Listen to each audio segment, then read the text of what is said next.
Micaela, muntik na talaga kaming maniwala na type mo yung kamukha ni Sir Mike. What? Oh my gosh ka, Bek! Grabe ka naman! Ako? Kamukha ko yon, yung mukhang tukmol na yon. My gosh, ang layo, hindi ko siya kamukha. Grabe, ang taas mo, level 10 agad, Kalma! Tsaka kamukha ni Sir Mike, hindi mo. Oo nga. Ay, yeah, I mean, oh my gosh. Well, you know, close kami ni Mike, kaya... you know what I mean, Miss Edie. Tsaka, ang layo, ha? Relax lang kasi alam naman namin na di mo naman talaga type yun. Pero kasi Ate Micaela, kung hindi mo talaga siya type, bakit di mo siya itaboy? Oo nga. I tried. Pero alam mo kasi, mabait naman kasi yung taong yun. Kahit na mukha siyang tukmol, mukhang kawatan like that, mabait siya. And then ako, naging mabait din naman ako sa kanya.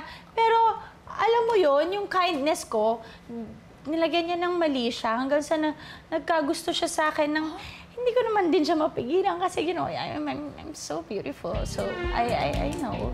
Pero hindi mo talaga siya nagustuhan in return. Yeah! Ew! Talaga, no! Hindi ko siya type. God knows, ilang beses na ako nagpabatid ng signals, but hindi niya mag-gets talaga. Like, ew talaga, never. Hindi kami alam ko maganda ako, Bek, pero for him naman, parang iba na lang sana, di ba? Parang, Oo na. Gets na namin. Ito naman eh. Okay. Ang sa akin lang kasi, ewan ko for me, parang, ba't ba ganun yung boys? Yung minsan di sila makakuha ng tamang signals from us girls. I know! Diba? No, I know.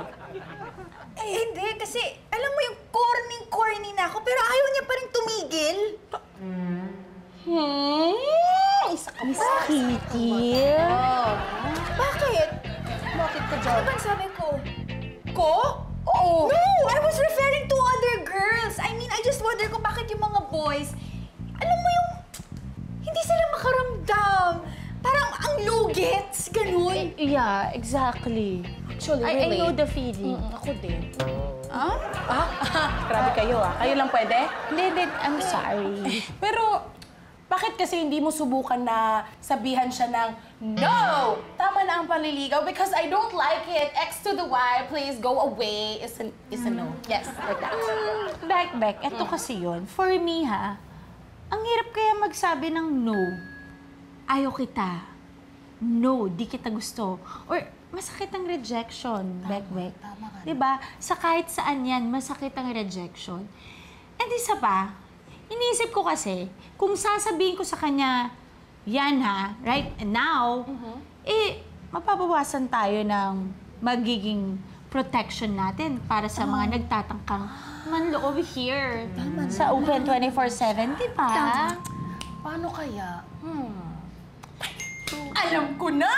May naisip ako. Maganda to. What if, taguan mo na lang muna siya? Oo. I-ghosting mo siya ng madiinan. Like this? Yeah. Ganun. Oo. Baka sakali kasing pag ginawa mo yun, ma-turn off siya sa'yo ng tuluyan. Diba?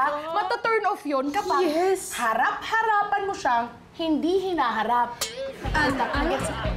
Actually, hindi ko gets. Gets mo ba? Harap-harapan mo siya. I can figure that out. Basta Pero, ayun na nga, basta good idea yun. Kami nang bahala sa'yo, Ate Micaela. While you're away, gagawa kami ng napakaraming rason para ma-turn off siya sa'yo. Yes! I-message kita disappear. Oo. pag pwede ka nang bumalik. Okay? Disappear ka muna. Disappear. Kami bahala sa'yo. Appear, disappear. Tawa.